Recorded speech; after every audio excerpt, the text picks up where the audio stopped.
After what seemed like an eternity, Tom and Jean Weir realized that they had both survived the collapse. Although they had no idea what had really happened, they were close enough to communicate with each other. Jean Weir. Tom. Oh.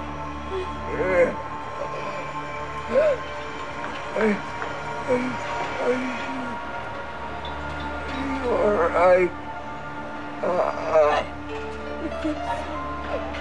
Okay. I can't even put it into words.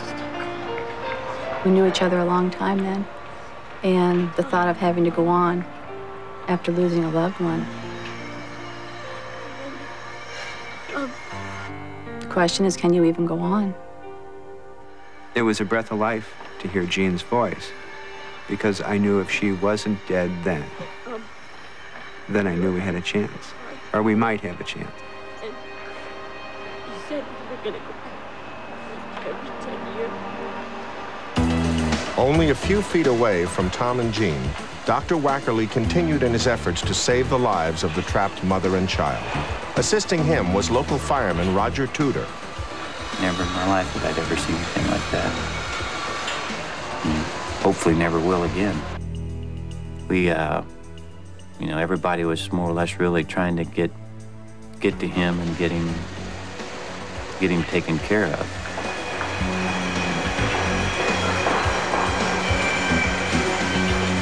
Tudor and his partner went to work. It was real difficult listening to him plead, but there was, you know, help on the way, and we were just trying to do the best we could. At this same time, Jim Liskey was trying to locate his sister and brother-in-law.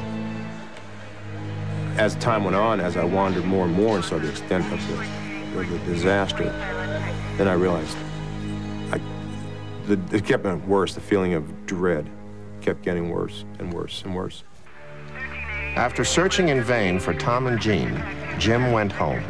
He assumed the worst about his sister and her husband. As I left the hotel, I knew I had to call my parents. I didn't want to, but I knew I had to. And I was trying to think of how I was going to tell them that their only daughter had just died. Jim delayed making the call until he knew for certain his sister's fate. I told you I was going to get you out of there tonight. In the early morning, rescuers finally managed to pull out the mother and child. Okay, let's get him. Good work, guys. At 4:30 a.m., Tom and Jean Weir were pulled from underneath the fallen concrete. It was almost impossible to believe that both of us were okay. And as far as we knew at that point, we were okay. We were out of there. We were both alive. No matter what our injuries were, we were going to be okay. When I found out Jean was alive, nothing else really mattered. I mean, no matter how bad your injuries are, if she's alive, who cares? I mean, who really cares? Your loved one is alive. The Weirs would completely recover from their injuries. It's unbelievable, the sense of relief when I got those phone calls that they were both alive. It was probably the greatest feeling in the world that I can recall. At 7:45 a.m., some 12 hours after the collapse, the last span of concrete was lifted and revealed that 31 more people had been crushed to death. A total of 113 men, women, and children were dead. Later that day, Failure Analysis's Roger McCarthy and his inspection team arrived at the hotel. When we first arrived at the Hyatt, all the walkway sections had been moved as a result of the rescue efforts. So there was some time spent in locating which section went where. But it was obvious, since the upper walkway had fallen as well as the lower, that only the 6 hanging connections on the upper walkway were going to be of primary interest. And that's where our attention focused.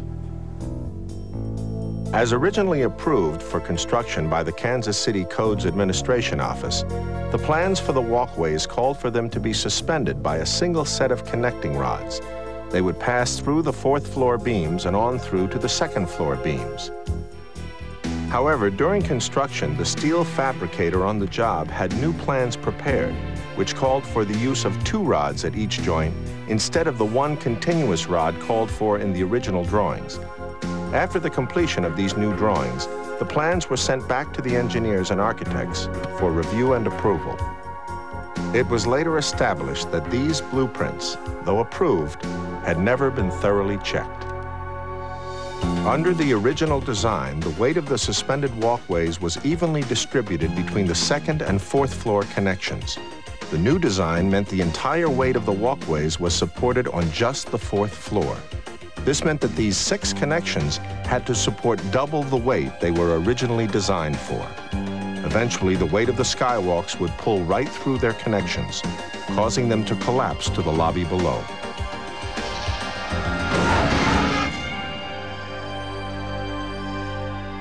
The change in design from a single rod to a double rod was in essence an analogy to 2 climbers climbing up a rope individually. In that instance, both climbers only hold the weight of themselves.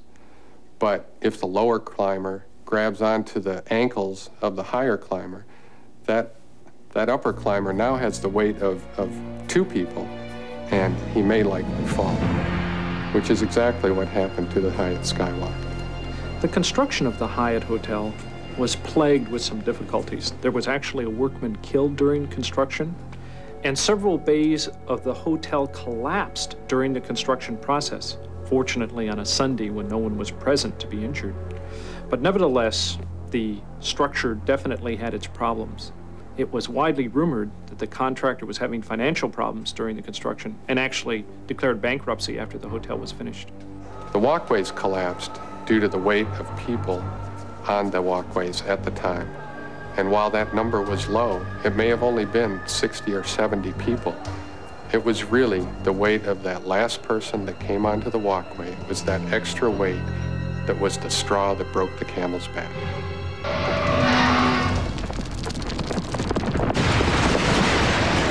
You look back at what might have been. Had things been done differently, that walkway wouldn't have collapsed that night. The accident definitely changed the way I look at life. I've always been a bit of an optimist, and I still am. But at the same time, I realize that a loved one can be snatched away in a minute.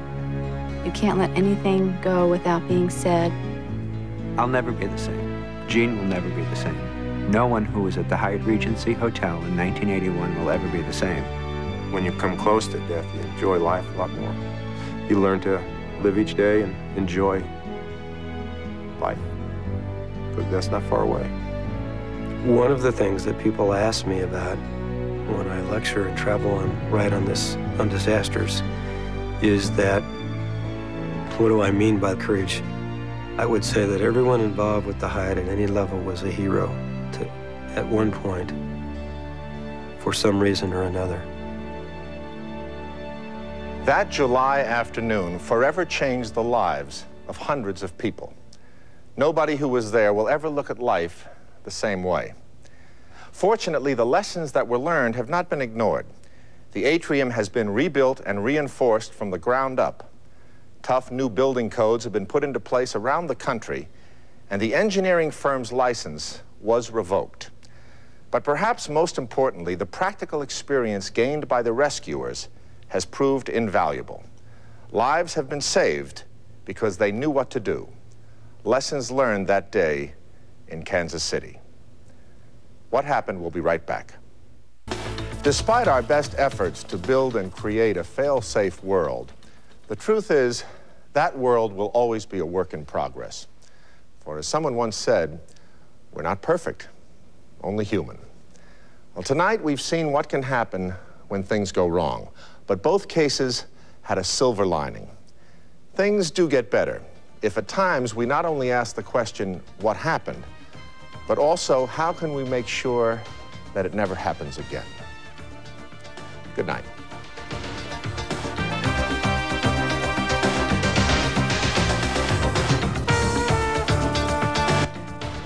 Next on an all-new Round Table, Caitlin plays right into Senator Reed's hands in a seductive game of cards where winner takes all.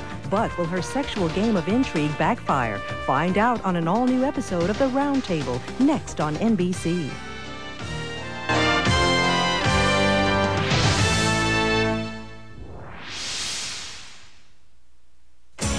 All new Out All Night, Saturday on NBC.